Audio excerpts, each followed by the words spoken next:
it show up? I'm just once a year. Huh?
Oh, yeah. How are you, sir? I'm doing good. Good to see you.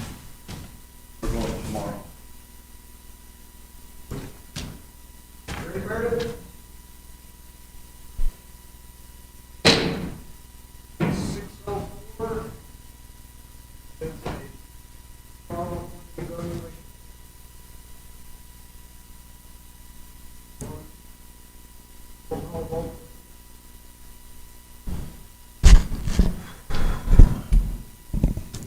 Commissioner Henderson, Here. Commissioner McCornack, Here? Commissioner Lassard, Here.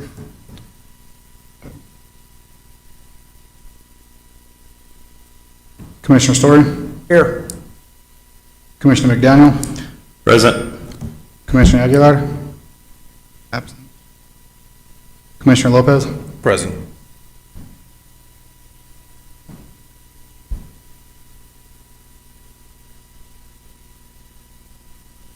Do we have anybody online? No. Thank you. Okay, we will open up this workshop. Item number 1 is opening comments and discussion. I would like to put something out just to begin with to kind of clarify what we're doing and why we're doing this, what you guys would like to see from us out of this workshop, information, and that may be what you were going to cover in your opening comments. Good evening, Chairman Story and Commissioners. I'm Kevin Mavers. I'm your new Community Development Director. Today marks my 30th day working for the city of Roswell. When I was here before you last month, it was my second day on the job.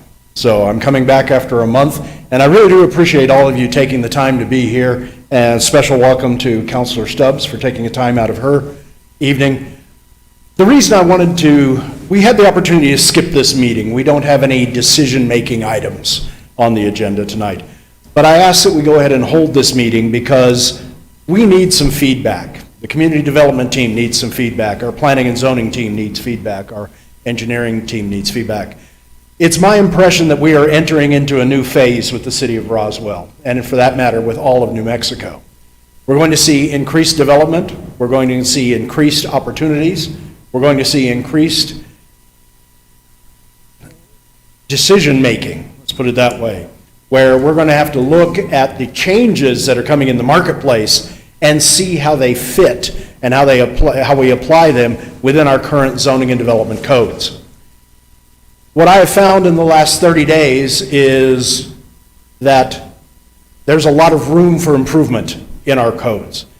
To give you an example, last Monday, we had 3 different sign applications come in. Of those 3 different sign applications, not a single one fit our current sign ordinance. All of them were going to require some type of judgment call on our part, or a variance. We're going to need to start closing the gaps that we have, because the way business is done, thanks to COVID-19 and thanks to marketplace changes, has changed. I've spent the last 30 days wandering around this city from the very north to the very, very south, taking input from Miguel and from Meredith, from Lewis, from the city council, from our team at City Hall. And what we've discovered is we've got a lot of work ahead of us if we're going to get ready for what I believe is coming. And I believe Commissioner McDaniel can probably back me up. I follow Commissioner McDaniel on Facebook. I watch his posts about what's going on in the real estate industry and the trends. And I guess I'll just ask the question, is the trend continuing that you posted on where homes are selling, if they're priced right, they are selling within 48 to 72 hours typically with multiple offers, and in many cases, the final offer is over the original asking price. Okay? Now that follows a trend that happened 2 weeks after I took my job. Thankfully, I was put in a position where I was able to buy a home and close quickly. So I'm taking advantage of this upsurge in the market. But had I waited till today, I would probably be paying 10% over what I paid just a month ago. And the market continues to tighten. In response to that market, we're getting applications coming into our offices. I have a 900-unit single-family development project on my desk right now. The city of Roswell hasn't seen anything of that size, I believe, ever. Ever. Okay?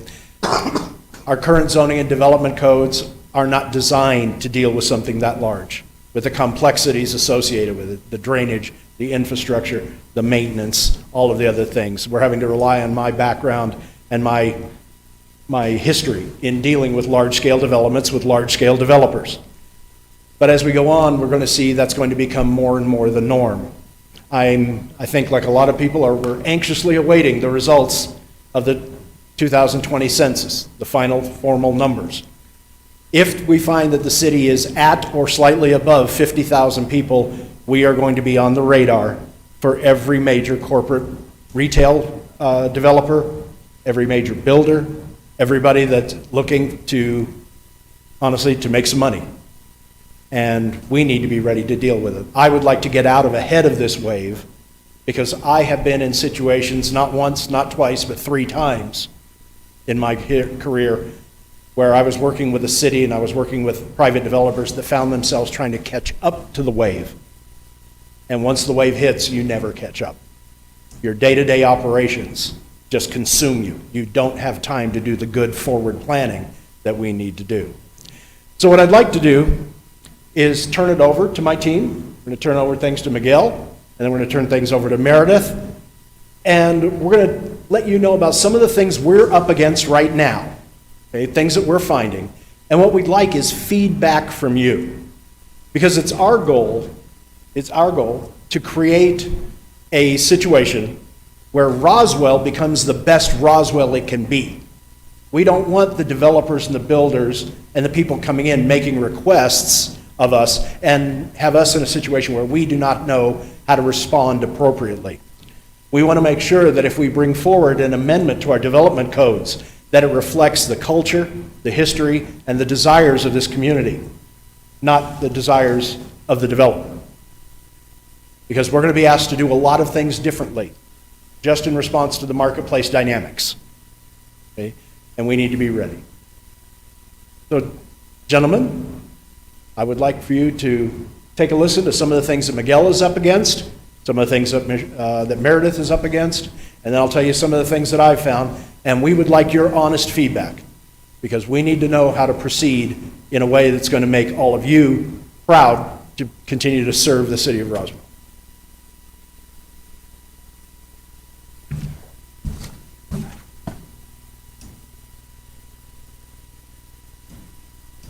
Good evening, Chair, Commissioners. So we took a look at the average lot sizes throughout the city for residential. And amongst the most common, we have a 25 by 140, a 50 by 110, up to about 140, 65 by 100, and some of our newer developments, 100 by 100. And what we're finding in some of the older subdivisions is the lot sizes that we have available to us within those residential districts and the setbacks that we have within our zoning ordinance make it beyond difficult, and in some cases even impossible, to develop some of these lots, specifically corner lots is what we're looking at.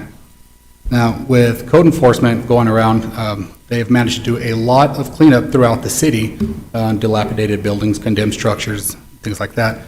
But what we're having is more open land that we're having a hard time getting any development in there.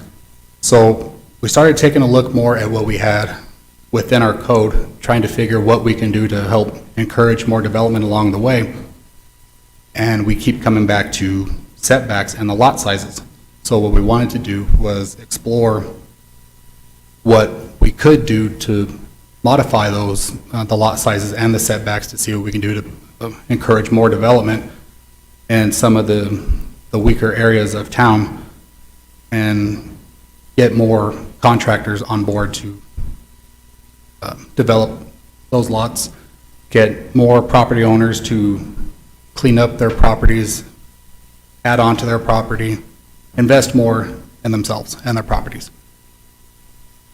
So with that, I took a look at specifically within the R1 and R2 zoning districts. So our setbacks for the front for a local or collector road was 25 feet, but an arterial was 35 feet from the front.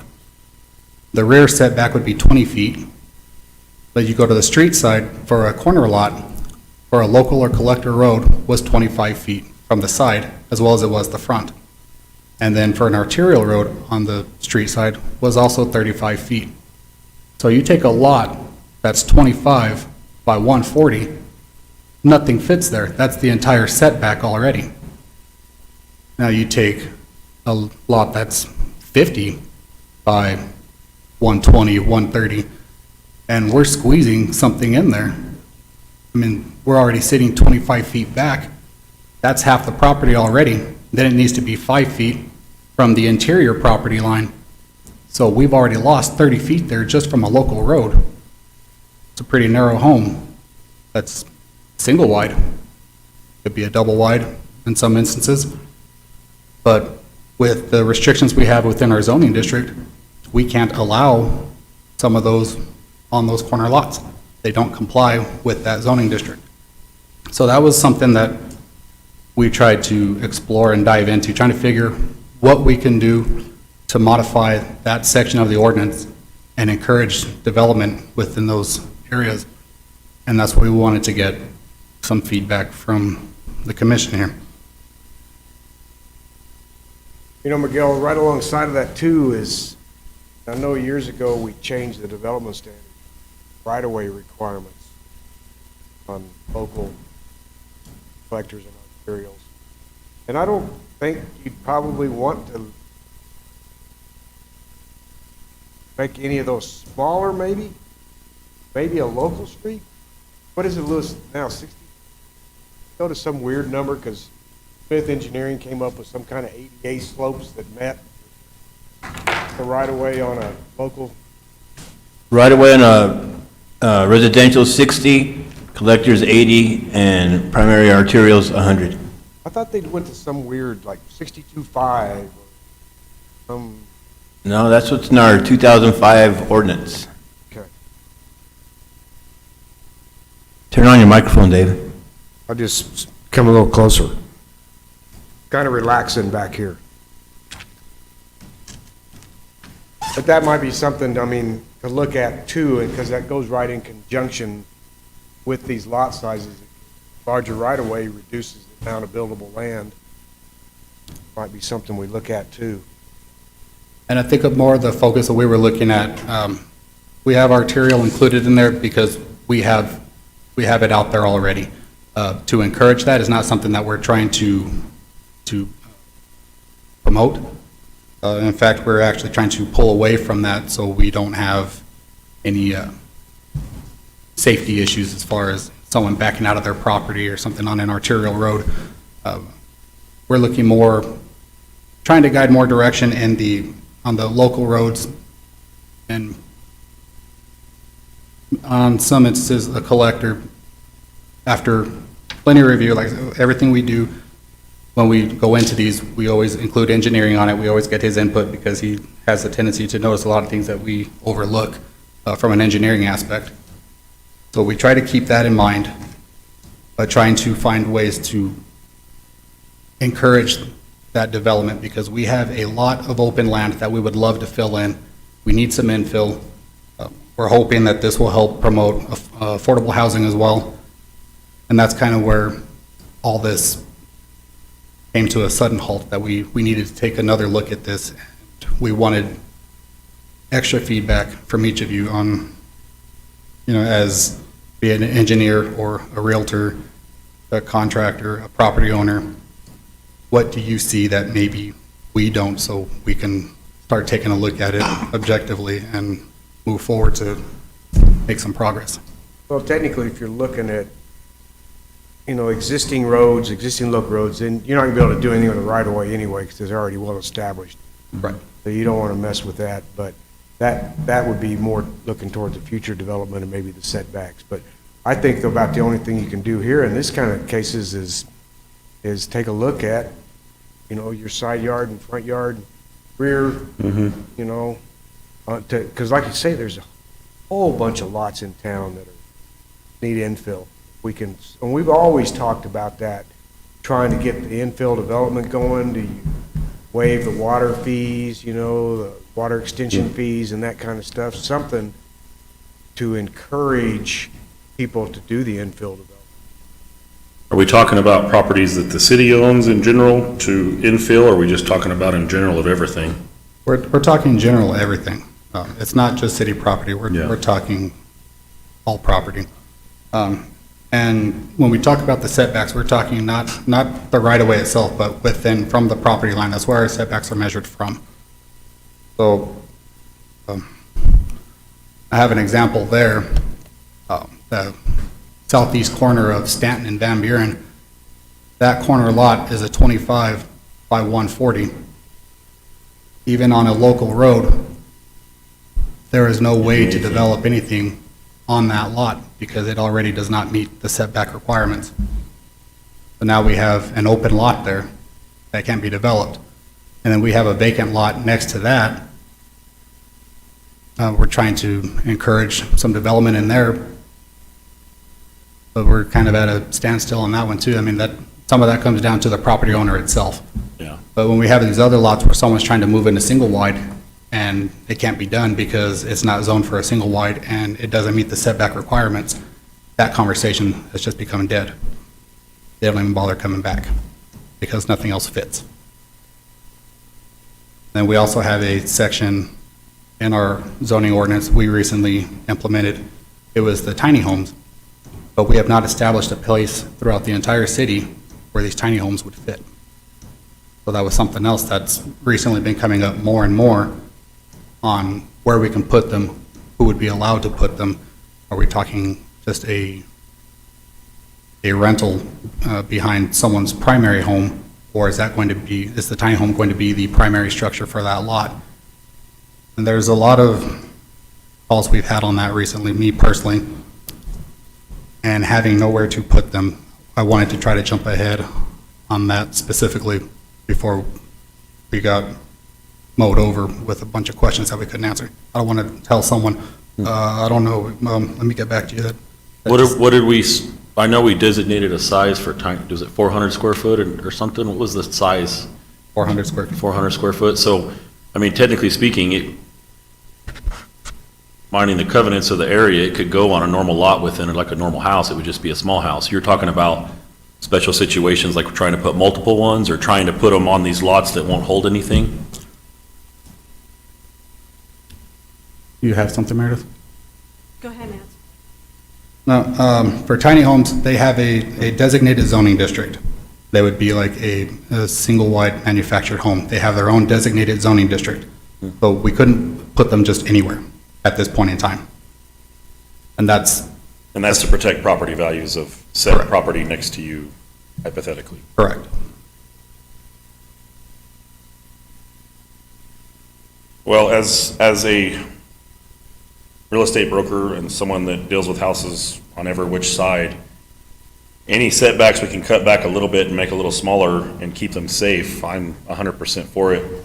Weren't we, forgive me if I'm wrong, but we were talking, was it Artesia?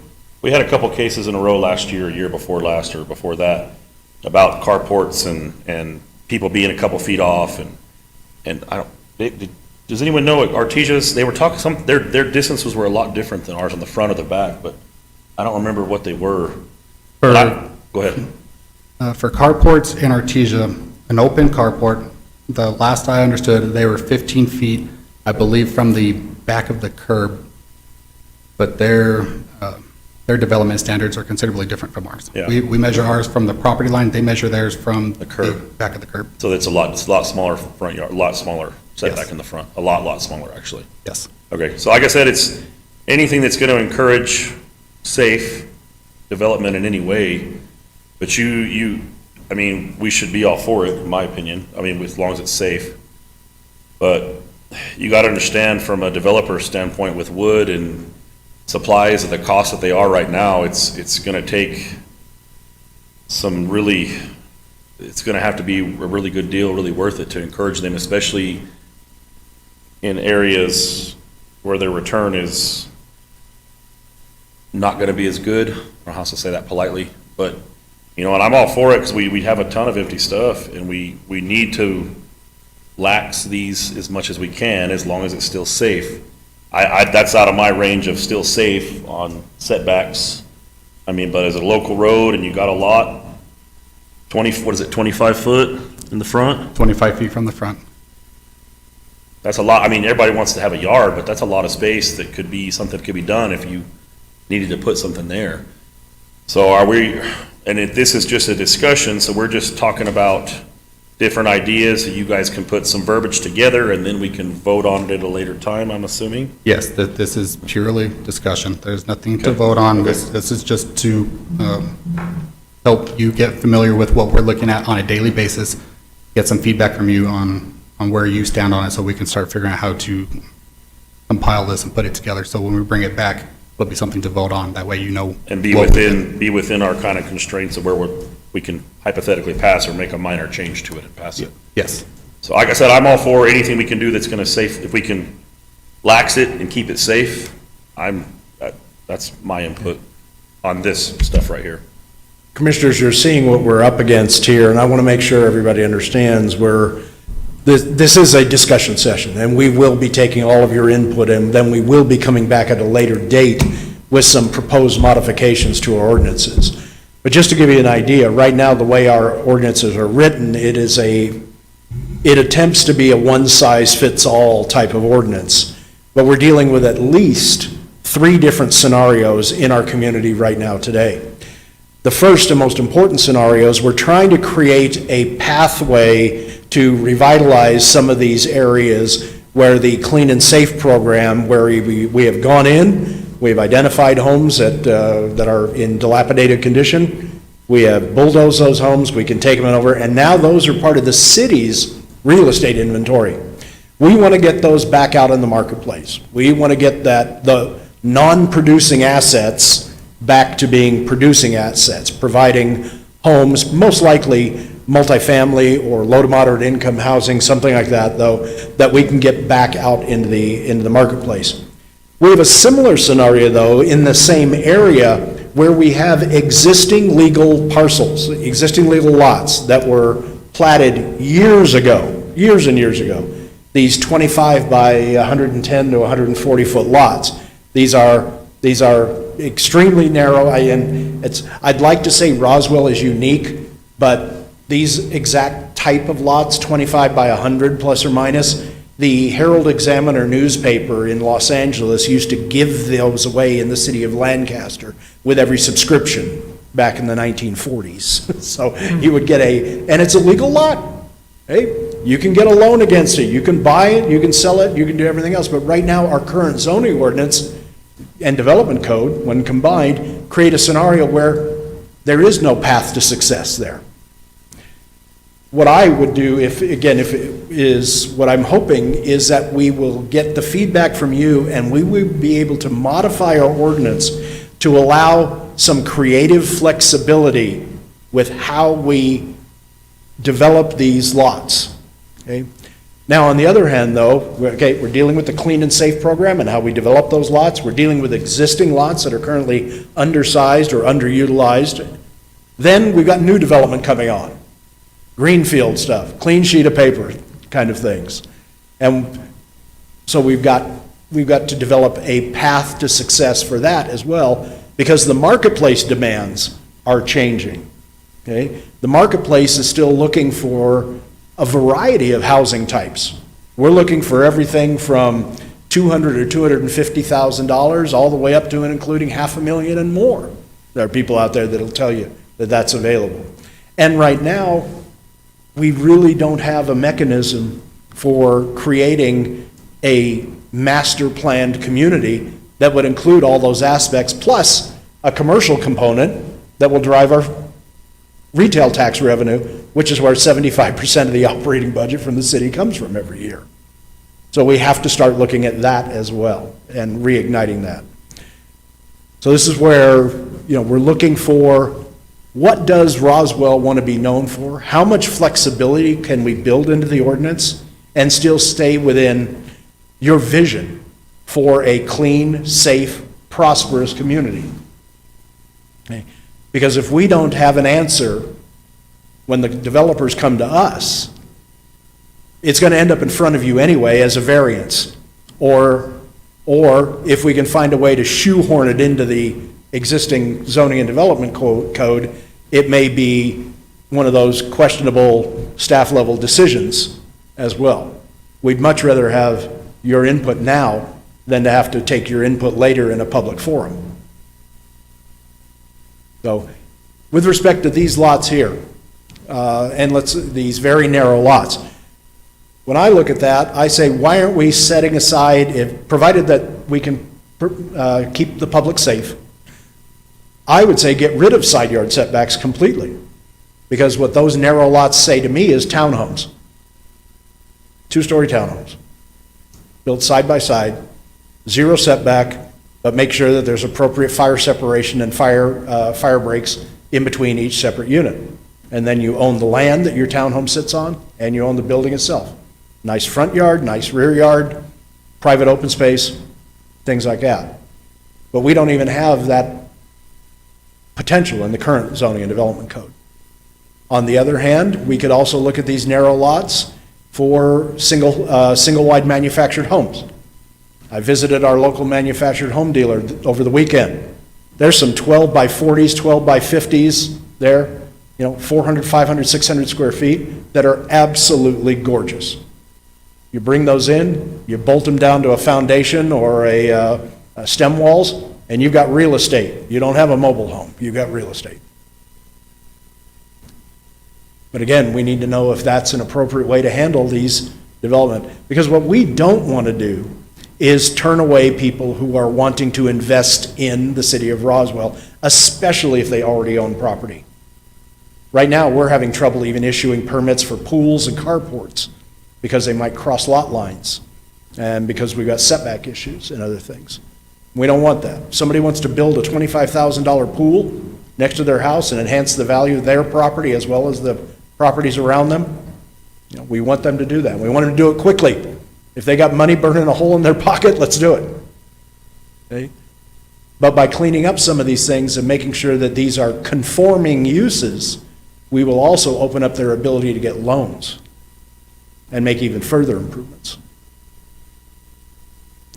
Well, I don't want to open a can of worms on this picture, but if you look at all 3 out of the 4 corners, there's a structure across the lot line. Every one Which of is those. another, Yeah, that's a whole other subject that we've been discussing as well. yeah. I assume the northeast corner was summary platted with the blue line, but if you look at the other 3 corners, they've all got a structure crossing the property line. Just something I've And that's another reason this very conversation came up. That was one of many things we were discussing as it came, and this is where we found to start. If we can start with this and get some elaboration on this part, then we can move into the next and start trying to clean up as we go. Question? Yeah.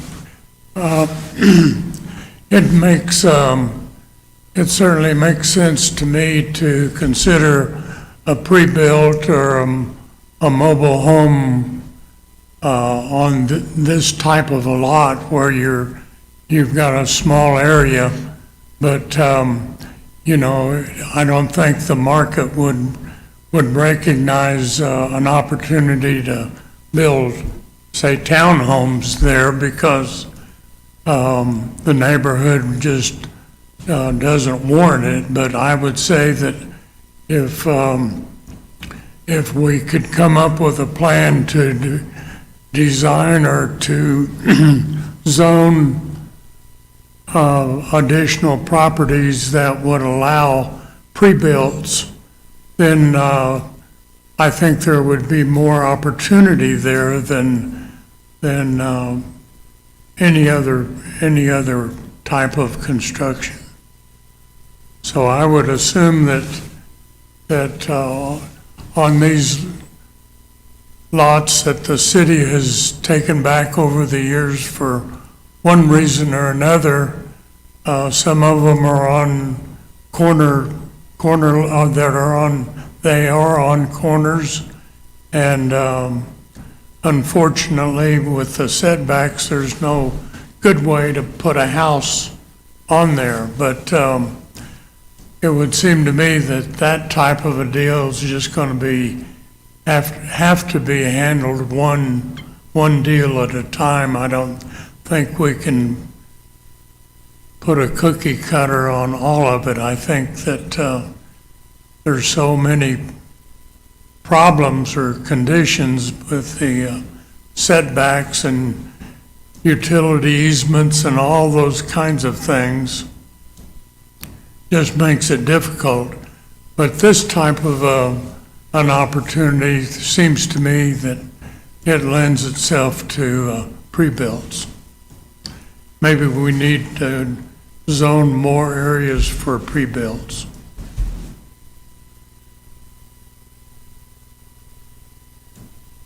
So specifically in corner lots, what I'm taking so far is we'd be open to relaxing the side yard setbacks.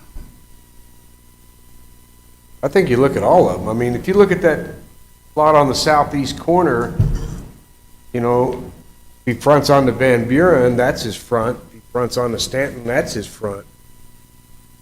You know, and he, what is that? Yeah, you can't get him on there anywhere, so I don't know how you know, it just amazes me that Mr. Rodriguez there that owns that little small lot wouldn't just quit claim that to Mr. Charles. Got to be paying taxes on it. You know, and again, that's not the city's responsibility, but it just, things like that kind of amazes me that anybody would even pay taxes on a lot like that. But, you know, if you come in there and try to put any, and your neighborhoods are going to vary, but I don't know how many times we've seen, nobody wants a mobile home in their neighborhood. So if you gotta be careful about zoning that corner lot and making it allowable, and then we have a meeting or whatever to rezone it, and everybody in the neighborhood's there complaining about their property values have dropped. Got that trailer in there. That's even more having to figure that out. But I think, as a summary, we would be willing to look at smaller setbacks on local streets. Particularly, I don't know if you can do it on, kind of like we do with the variance of an odd-shaped lot or something like that, but that going to get into something that's going to be really hard to enforce and really hard to articulate out there. That you have a lot 25 by 25 foot wide, now your setback's only 5 foot. But if you have a lot that's 30 foot wide, you still got 25 foot front yard or side yard setback. It'll be tough.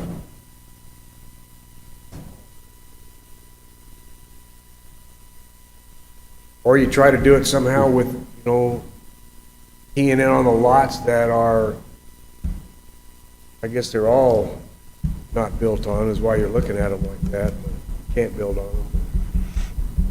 I don't think you can just blanket zone or blanket change every corner lot unless there's some kind of lot restrictions that makes it. Because now if you got a guy that's got a huge corner lot and you change it to corner lots only 15 foot, now you've just given him an advantage versus one of these smaller lots. But it still gives the smaller lot guy a chance to put something on the lot. Yeah. That's the way I see it. I mean, without making huge changes, and I've definitely talked to Lewis about what's safe and not safe, especially on arterial, but like for a local standard road, if we can chop them down a little bit and make it where we can put something up, where the homeowner or the property owner, can have more options to put something there within reason. I'm not talking about cut them in half or anything, but 5 or 10 foot hypothetically, or like Kevin said, the side, take it away or make it down to 5 foot or whatever, but whatever gets people building stuff or putting stuff in is going to help us, because I don't think it's going to continue. I hope I'm wrong, because it's my big part of my business, but we're at a serious housing shortage. And, Kevin was talking about the 200 to 250 to 500. All houses are needed, but what we need the most is like 100 to 200 or 100 to 175. I did a search, it's been a couple days ago. I think it was 80 to 130, and I think there was 12 houses in all of our MLS. And keep in mind, our MLS isn't just Roswell. It's Roswell, some of Artesia, Lake Arthur, Hagerman, Dexter, and surrounding areas within reason. Sometimes it pulls out to other cities too, like with a repo listed or something. But like Kevin's saying, we're almost at a crisis for housing. We're not quite there, but it's really kind of close, and then that falls into like, when you say affordable housing, everybody in my mind thinks of like buying, selling houses. The rental world has just been turned upside down. I'm a landlord, I own a ton of properties in this town, and with the government coming in and saying basically the renters don't have to pay their rent, it's been quite a doozy. And I have had a lot of landlords, a lot of investors. It's crossed my mind. I'm selling one of mine, but they've started selling all the rent houses because they just don't want to deal with it, which gives us a few houses to sell, which is good. But then I got people calling me that are living in their cars or hotels because they can't find affordable rentals. And so, anything that's going to lax allowing a mobile home in an area that it's not, you can't go slap a mobile home up on Mescalero or, and you hate to you're trying to talk about areas and values, but it is what it is. The values of Van Buren Street are tremendously less than streets 10 blocks north of it or west of it, not east necessarily. I think you can kind of key in on that by the variance to the weird lot size, because most of your newer lots up north or even the ones down south Are different. They're typically bigger. It's the ones you get in old Roswell and downtown. But then again, there's some older lots, older parts that are really nice, and the values are still there. And another thing too, this just information, because me and my guys, we flip a couple houses a year, nothing traumatic. We buy them and have a contractor do the roof, do the HVAC, we do the paint, do the flooring, whatever. Something that I've always noticed is, the houses I buy are not pretty. They're in desperate need because I get a better deal on them. When we buy them and we fix them, all the neighbors, first of all, are super happy because they're tired of looking at a piece of crap that they've looked at for God knows how many years. And beyond that, I've noticed that when we're working on a house, especially when we get to the outside of it and get it painted, get the roof on it, plant some grass, water the weeds, whatever you want to call it, get it green. The neighbors, I've noticed so many times they're out there painting their house, or they're asking for input on what to do how to do this, or who to call, or it just encourages growth. And so from that being said, I'll lead into something else. I was talking to Mike Christensen today. There was a pretty big post on one of the Facebook Roswell pages last night. What's his name? I don't remember. One of the old mayors posted it about 10 things we could do. Like he wanted to make this into the new police department. Well, on his list was like condemn houses, and I answered back and said, look, to condemn houses costs the city a lot of money when it's all said and done. They're taking houses, hypothetical, I know they're all over, but they go through a legal process to get it, to condemn it, then they have to, the worst ones that are hazardous, according to Mike, they bulldoze. Well, the city has to front the bill for all that, and then they have a piece of dirt that they have to maintain, mow the weeds on, and they don't collect property tax. It's like a bleeding sore that's just bleeding blood. So my answer to that, if they asked me back, I said, on these small lots that the city has gotten back, let's just use I don't know if any of these, but somewhere in this area over here, it would benefit the city just to give them away with the stipulations that, of course, they're going to pay property taxes. Well, automatically now these aren't going to be huge revenues, but it goes from losing to someone else has to maintain it, and it's bringing in a tiny bit of money because there's no structure on it. But beyond that, with the houses that are not completely, or haven't been bulldozed yet, which I've heard there's a lot of them that have been condemned or start the process and they're still standing structures. Mike was telling me about one, I do not remember the street address. He's like, Jesse, it's a pretty nice house. It's just a problem house. And the neighbor's houses, I don't remember what street it was on. And I'm going, gosh, and I'm not saying something like that you just necessarily give away, but he said it's on the radar to be bulldozed. And again, I don't remember what the address was.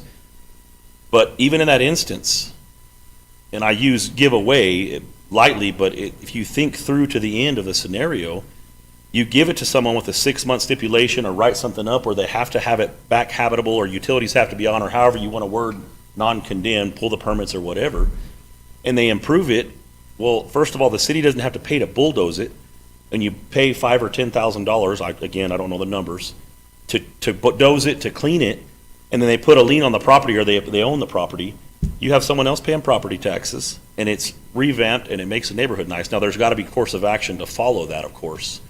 And if some of the better ones you could actually sell them, but make it where people are fighting over it. To get in there and stick to, like Kevin said, to invest money back into these areas, into the town, and to, if nothing else, they're just paying some property taxes, and the city doesn't have to pay to have it tore down and hauled off. It's got to be $5,000 or $10,000 a house. I'm just hypothetical. So I talked about that. I talked about someone else, and I said, these little, like you said, like the area you were talking about in California, you bought a subscription, you got a lot. If someone else, even if it's just sitting there and nothing's doing with it, and you give it to them and they have to start paying property taxes, it's starting to generate a little bit, and they have to take care of the weeds and the trash. So that's the mindset that I think we should have to a certain degree. No, Commissioner, you've encapsulated part of the dilemma that we're working with right now, especially with the city's Clean and Safe program. What we have essentially right now is a cleanup and acquisition program.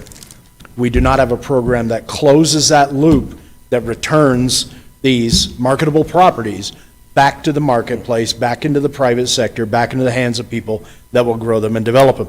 We are working on that right now. That's a whole nother presentation for another day, and I've got different staff that I'll bring in to help us with that. But the real estate group within the Community Development Division, we are developing that program right now, okay? You will see the city beginning to divest itself of some of those properties, getting them back onto the marketplace with the stipulation that they are developed. Now, whether we can offer them at free or a significantly discounted price, or we have to at least initially offer them at market rate and go through a bidding process, that is yet to be determined. That's for the legal minds to determine how we stay on the right side of the law with all of that. But that is If coming. the city owns it, they can do whatever they want with No, it. you can't just, there's an anti-donation No. law. You can't just give them away. Did But you you could just just say open it up. You can't- anti-donation? You can open it up To a and, bid? You For can just bid. open bid with no reserve or something? but you can't give So- it anyway. That's the answer. We're going to go ahead and move forward if y'all will allow me. We wanted to talk about similar scenario with the multifamily zones. We may not need to go into as much detail, but Meredith does have a few words to say. We have similar problems, of course, with our R3 and our R4. We'd like to give you guys just a heads up of what you might be seeing coming forward in the future, and get some ideas on how we can deal with that. Meredith. Good evening, Chair Story, Commissioners.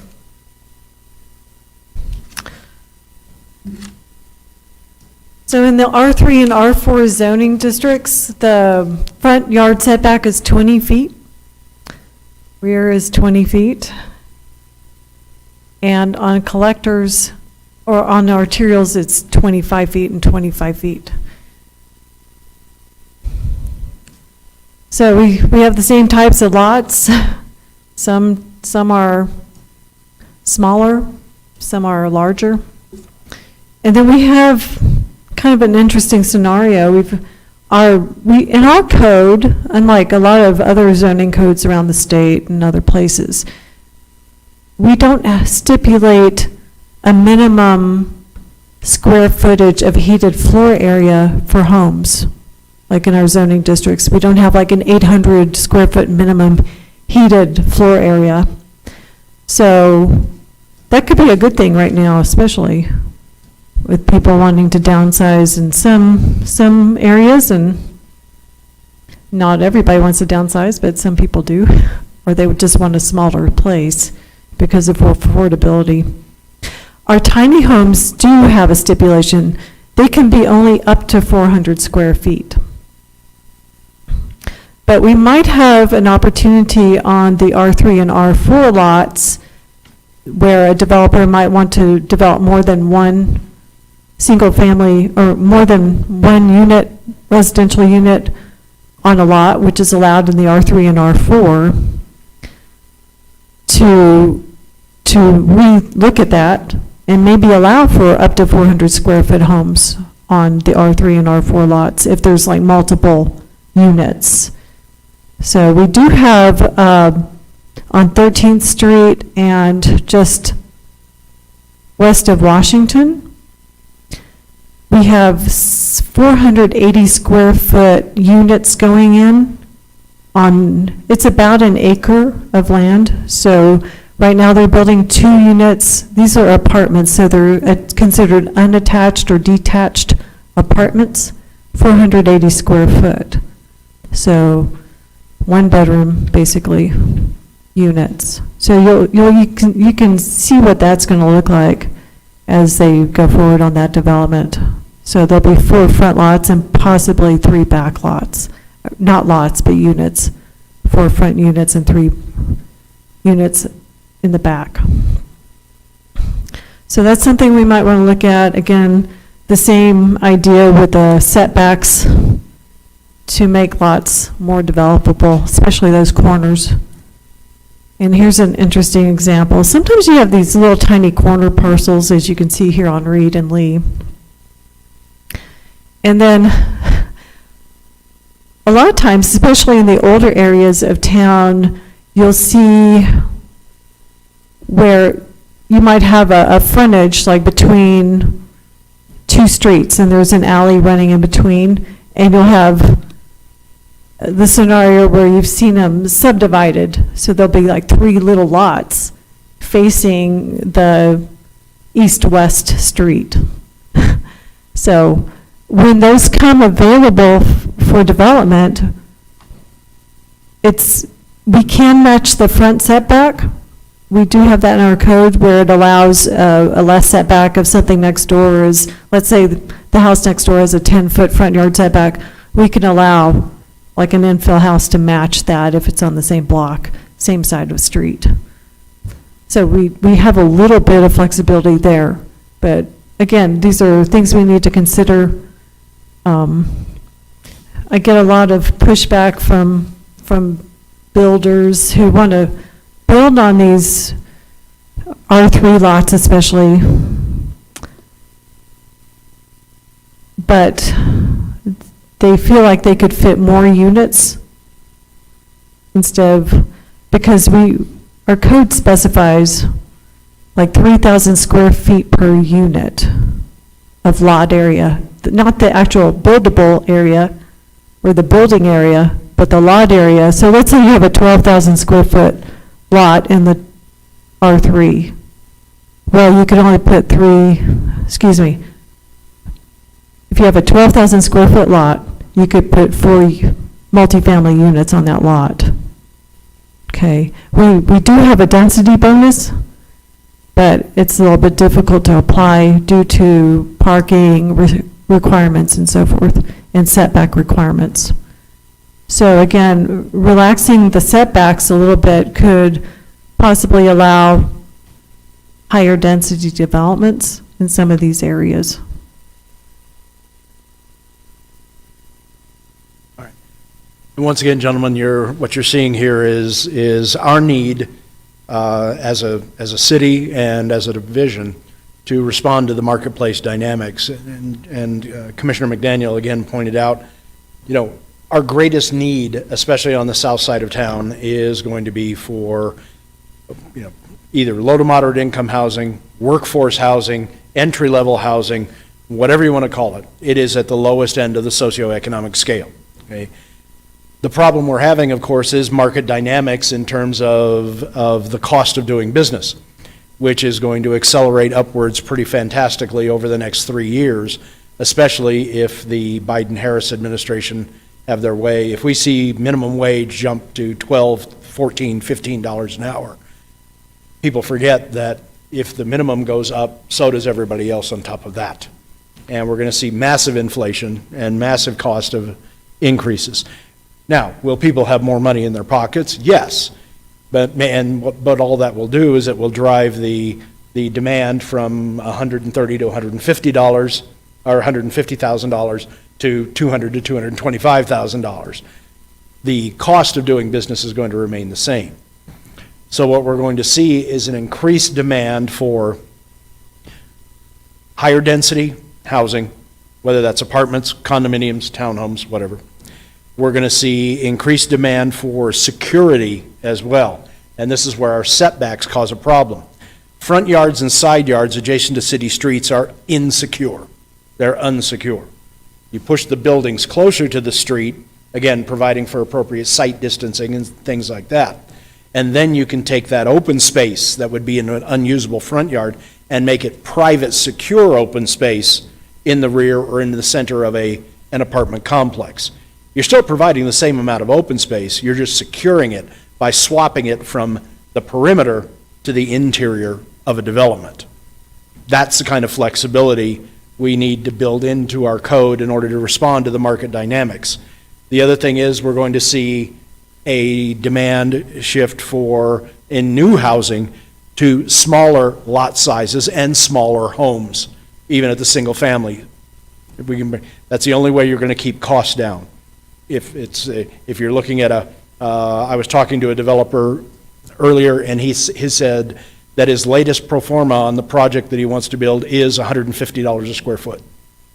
Okay, that is $20 to $30 over what the current market is for existing single-family homes. $20 to $30 per square foot over, and that's what he's anticipating right now today. Okay, who knows what it's going to be in a year. So I wish we all had a crystal ball, but unfortunately what we're asking is how much flexibility can we build into the development code when we come back? How much flexibility are you willing to grant staff to make staff level decisions? And what do you guys also want to hang on to in terms of the your level of responsibilities. Because if we continue to go the route we're going, 3 months from now, 6 months from now, a year from now, we're going to have planning commission meetings that are going to run every bit as long as city council meetings, and it'll be filled with variances. You will be deciding on variance after variance after variance. I see some grins up there. I anticipate the attitude there is, Let's avoid all I that. don't know that we signed up for that. Like I said in the beginning, same for this, same for that.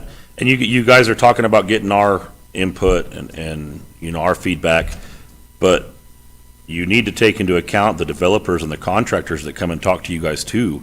They're the ones that are gonna be spending the money, and so they're trying to, hey, we voted on one on, hold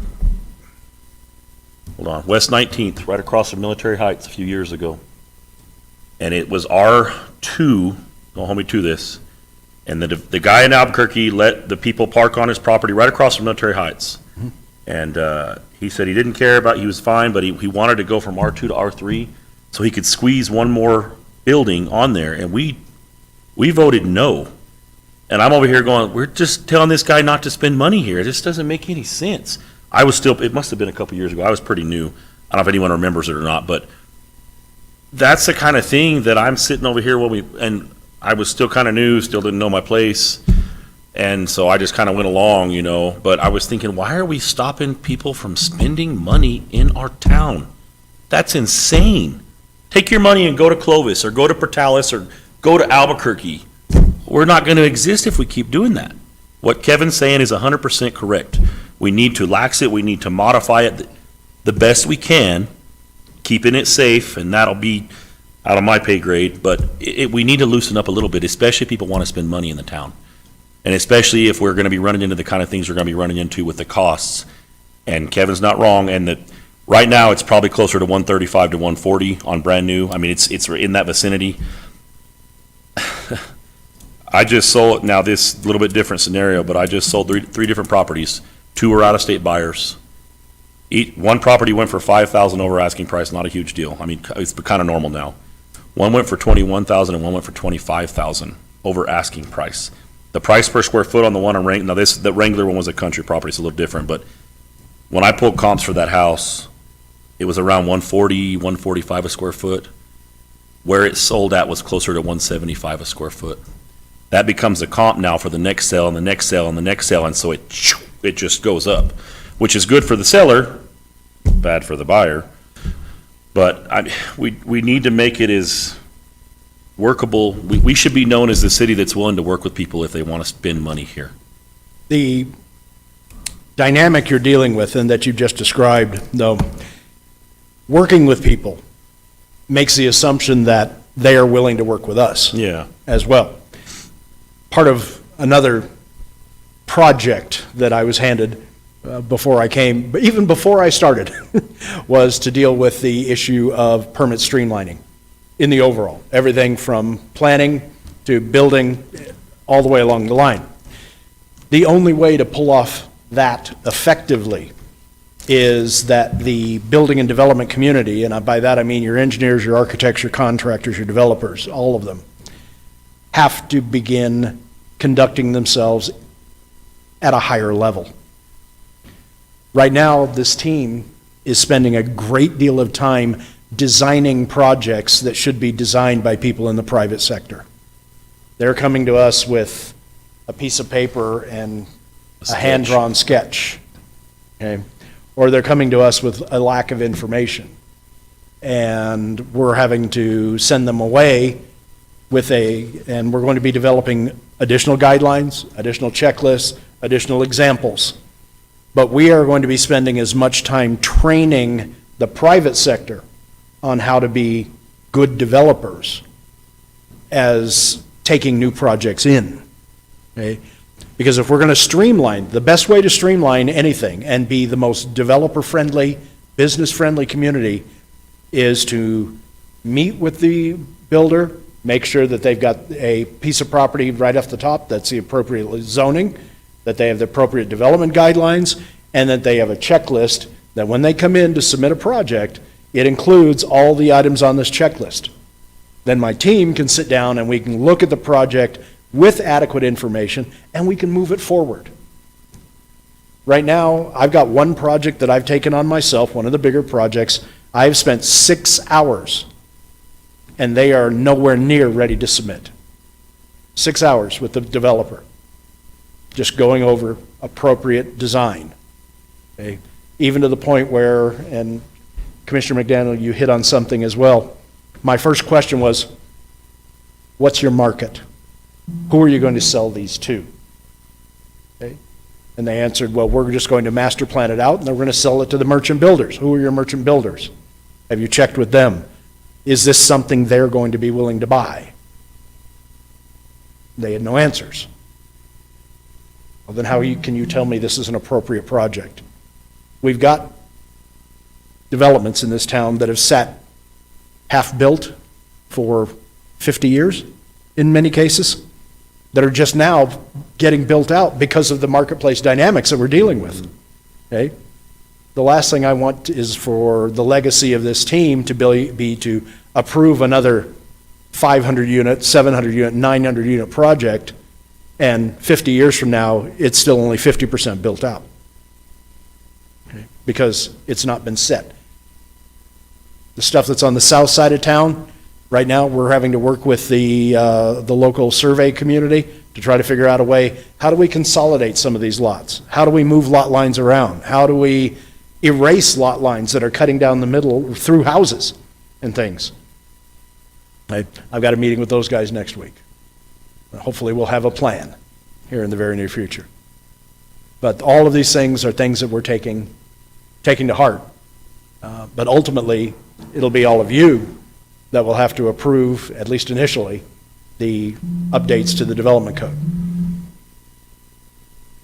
Okay, thank you. The only thing I have on here would be helpful, I think, to all of us. If you can, I don't know if you could do it, if you could take a drawing like this, like that corner lot there on the northwest, and draw in what the setbacks would be and what would be, what that leaves in the lot. Mhm. And then maybe if the next set where you relaxed them a little bit, what that would see, because you look like that, on that corner lot right now, you can't envision how much is buildable on that without any setback lines. So something that I think would just be a visual aid to us. Well, that's one of the things we're going to be building into, one of the many things we hope to be building into our development code, as well as our submittal requirements, is a number of enhanced graphic attachments that will help people make those kind of decisions. Well, Okay. if you guys could do something for us is what I'm looking at. Oh, yeah. I don't know if you can draw on this PDF or drawing, but if we could see something, okay, with the setbacks, this is the house you can put on here. Then you got the 25-foot lot with the setbacks, this is the house you can put on here. And if we relax them, you can get this. So just something that we could visualize a little bit. And we'll make sure you get that. We're working on that right now. And but as a matter of fact, I interviewed an intern today who has some skills with AutoCAD. So graphics and layouts and things like that will be part of anything we bring for you. So you got to have a visual representation. We would appreciate it. All right, let's move on to something just a little bit different. And this is where I believe we're going to be getting into a situation where we hopefully have a win-win scenario in terms of what's good for the city is also good for the development community. So last month, one of the items that you made a decision on was a vacation of an existing alleyway, an existing unused alleyway. I did a real quick look throughout the city. There are dozens and dozens of these unused alleys all over the city. Okay? And now I'm talking about ones that have been platted already, but have never been developed. There's no infrastructure in them. There's no utilities in them. They're basically just sitting there. Well, we're getting activity now on some of these entire subdivisions, especially in the south half of town, where we get one developer that's coming in and buying a big block of these existing lots. What I talked to them about, and I've talked to staff about, everybody from water and streets and sewers all the way up to and including trash collection. Okay? Is there any reason to continue the requirement for alleys And is there any reason to continue to propagate the nuisance that goes along with alleys? Because my code enforcement guys are going nuts nearly every day fielding the calls from the alleys. I'll have to admit, the house that I bought is on an alley. I'm getting used to having an alley. It took me 30 minutes to find out where my trash can was when I moved in. Found it's down the street and around the corner and back, well, not quite that far. It was different. It was different. But in there many areas, the alleys are little more than an attractive nuisance. They're a gathering place for trash, they're a gathering place for crime, illegal dumping, and a lot of other things. It's a massive cost. And then the alleys themselves, the maintenance and the cleanup and everything that goes along with it. So what we'd like is some feedback from all of you. With new developments coming on board, is there any reason to continue to propagate the requirement for alleys when we can do everything front-loaded from now on? We can collect trash in the front, we can put all of our utilities in the street, and we can have more traditional-looking subdivisions all the way along.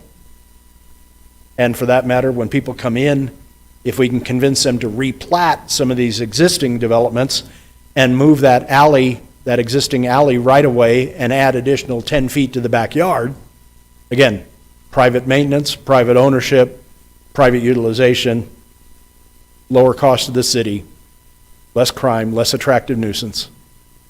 So is the city going to be willing, if you came to me with that offer?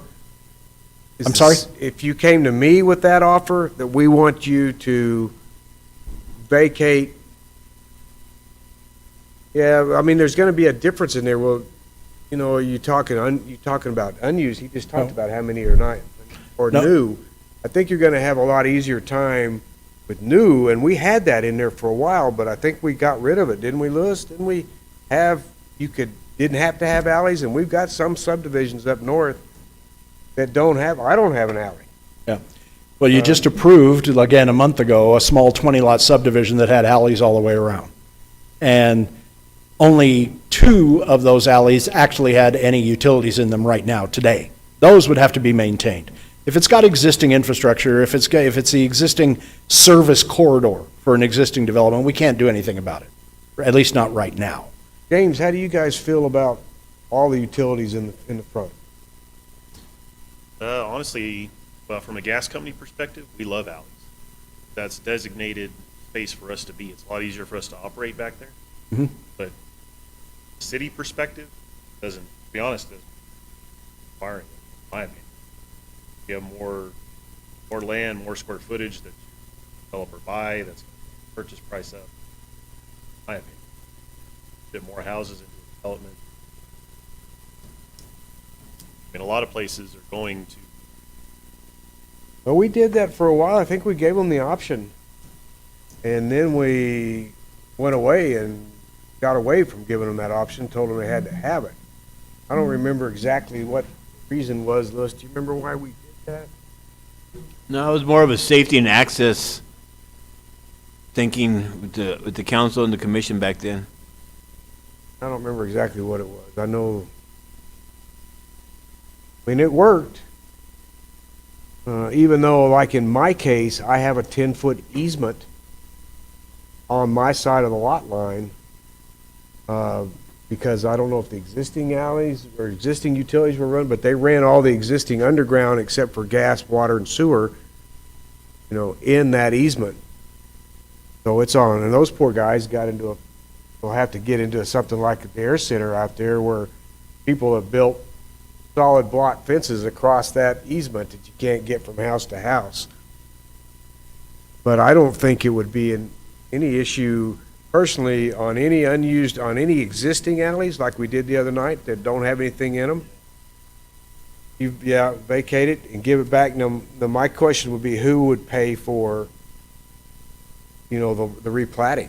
That might be something you need to talk to your surveyors in your meeting next week. Well, in the particular case that I'm thinking of down south off of Gale, I think it's Gale Drive or Gale Street, okay?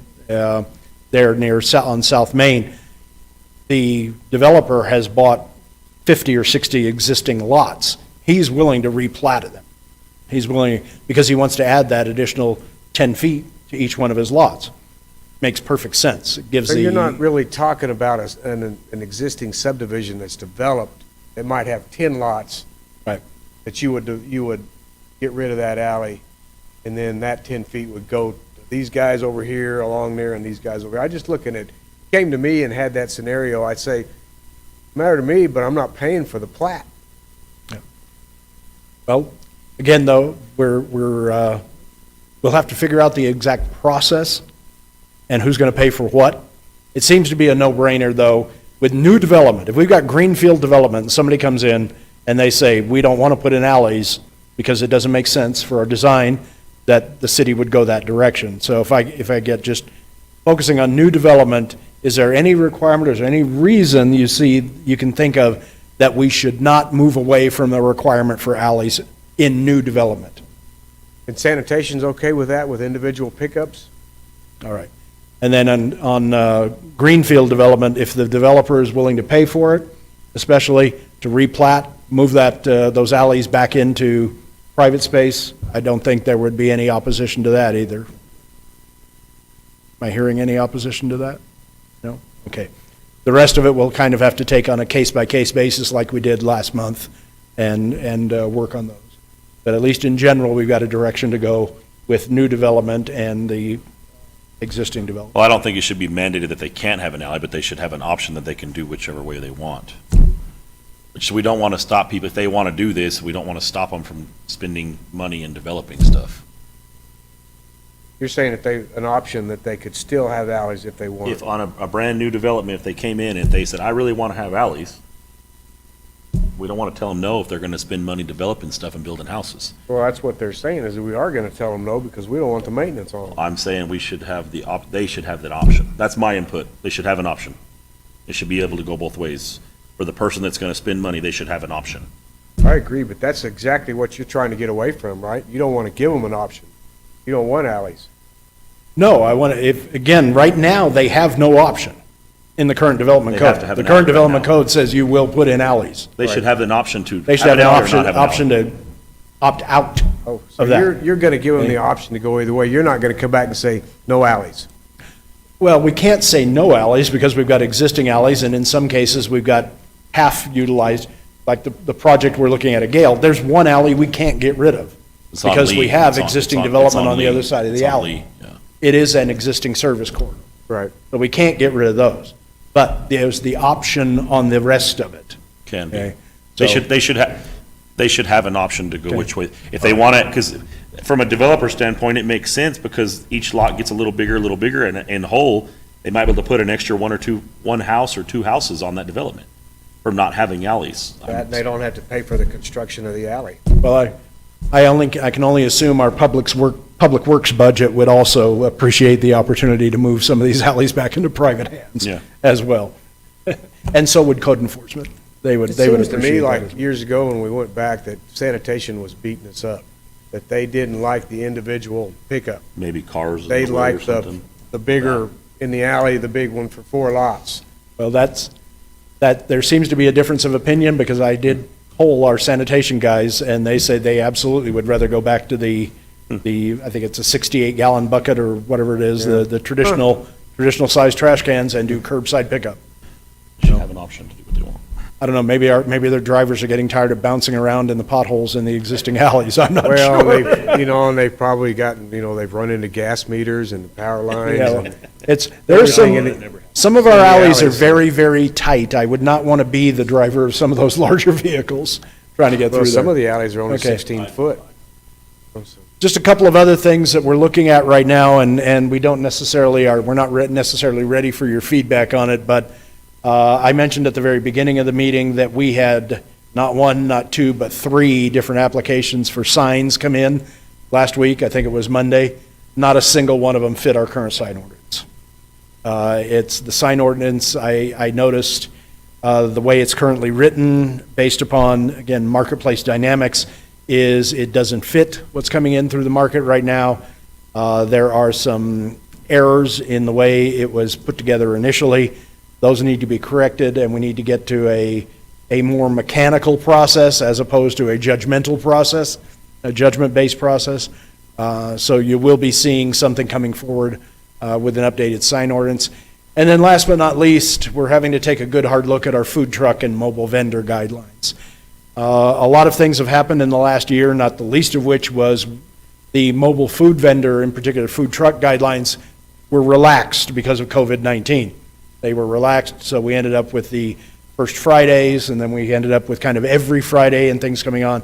Well, as we come out of COVID, we've already gotten feedback from NMDOT that they may or may not want to continue issuing permits along our two major streets.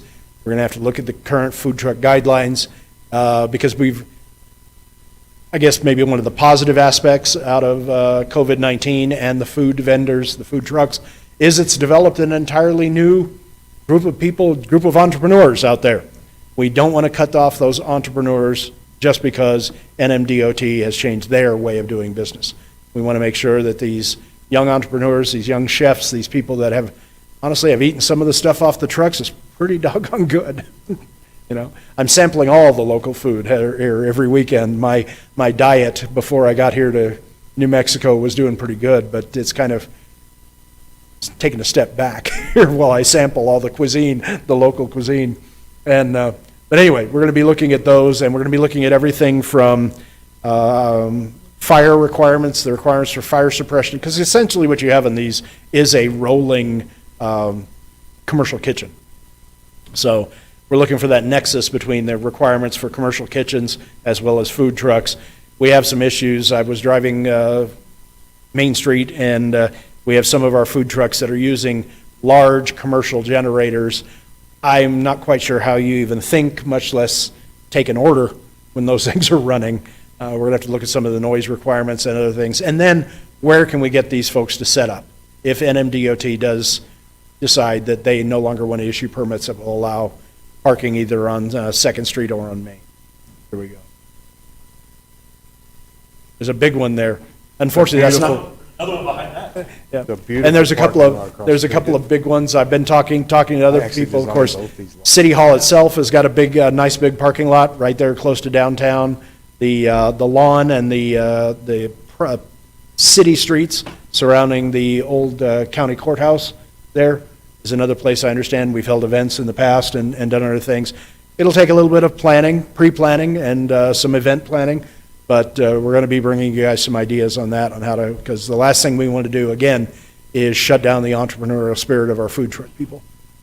You know, another thing and I mentioned this to Meredith the other day, that we need to be thinking about is this legal marijuana sales, distributorship, whatever.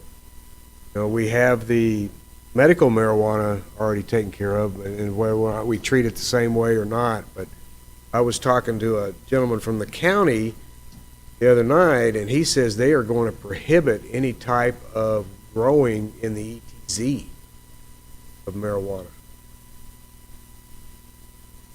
In the ETZ. So they're going to move them out, out past the ETZ. So I would assume that we would not allow any growing of it in city limits, and then we're going to have to think about where they're going to be allowed to go up, because there's going to be a lot of them go up. When we get ready to go down that road, I've got a tremendous wealth of experience in dealing with not just medical marijuana, but dealing with commercial cannabis. And at the retail level, everything from cultivation to propagation to merchandising to final sales in distribution. I've also had a lot of experience in writing zoning and development codes to deal with those, and some experience in dealing with the negative effects of some of the mistakes that were made in some of our other states around the country. But that is It's coming. I mean, that is going to be an extended length session for another day. Yeah, but I mean, we need to be out in front of, like you're talking about, being out in front of all Yeah, these we do. things. We do. You know, not retroactive, but proactive, and, because it's going to happen. And that's what we're trying to do. So we are keeping an eye on the legislation, the pending legislation. We are keeping an eye on the direction things are going. And we're going to bring stuff to you guys as fast as we possibly can, y'all as fast as we possibly can. And I really do appreciate all of your feedback this evening. Well, Unless and you I have was any- looking at that one lot, 25 by 100, thinking, how much of that can I use to grow some medical marijuana, some recreational marijuana in there, you know? In the property? Yeah. Decision number one, which zones are we going to allow cultivation in? That's, Yeah, I don't that- think I'd let 'em we'll in. start with that and go from there. Yeah, I wouldn't let them in the city, I don't think. Okay. I believe most municipalities have determined that your residential zones are inappropriate for the cultivation of marijuana, recreational or medicinal. Yeah. The lots, Throwing incentive out there, free water. and that is something else, though. We will discuss the cannabis bubble as well, the dramatic green rush that ultimately collapses. Because whether we like it or not, cannabis is a commodity. It's not something that's manufactured, and it's certainly something that is a discretionary purchase. It's not a necessity. To be careful of market dynamics more than ever. All right. I did have three other minor things on the state of the community. Again, we've spent the whole evening so far talking about how to move forward with development. It is our goal, and the feedback I'm getting tonight is to become and continue to be one of the most development and business-friendly climates in all of New Mexico, and to continue to promote that.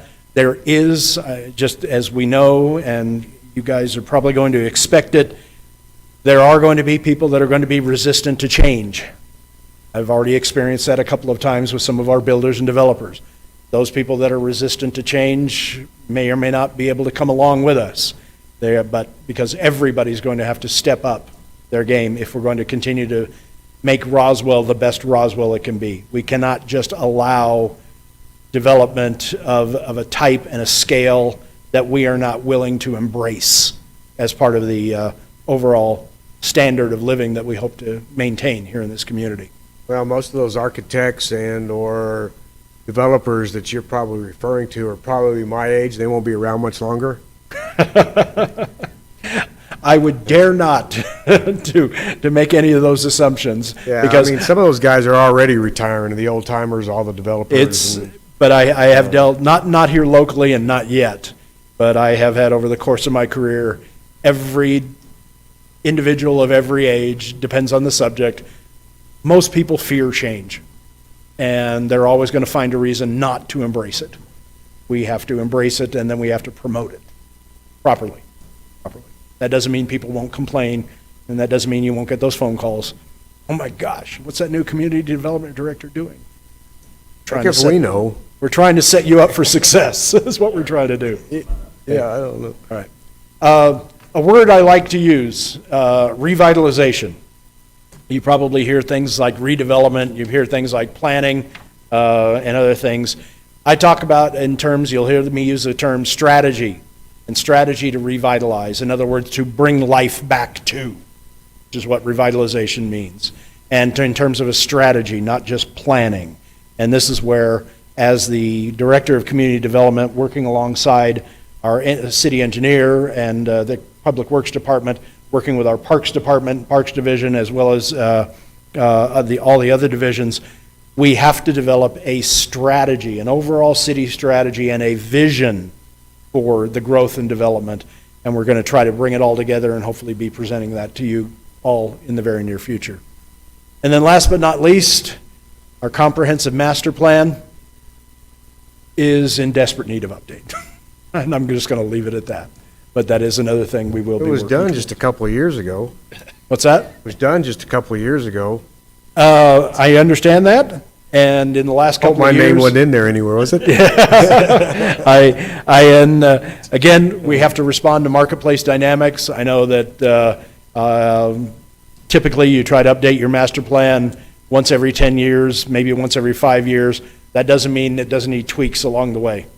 Okay? And if we're entering into an era, like I believe we are, and all the market signs are pointing towards the next 10 years being significant growth for the city of Roswell, possibly at a scale that's never been seen before, then we got to take a look at everything from top to bottom, and that includes our comprehensive master plan. Thank you very much. You got anything else, Kevin, or anybody from up here? Got any questions, any comments? You don't? Oh, okay. Anything else, anybody? Anything else, Meredith, you wanted us to go into, or?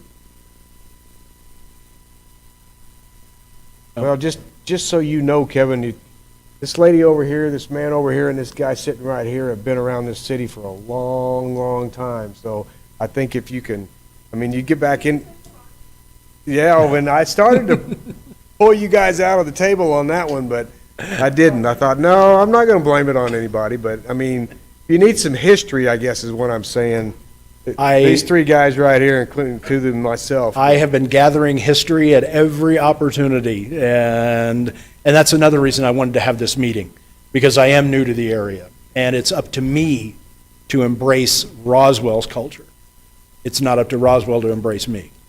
And No, that'll run you out. I'm moving forward with, I'm moving forward with a plan, with a team that we are going to, again, make Roswell the best Roswell we can possibly have it be. We've got a lot of work to do, but with your help, we will be successful. We'll design.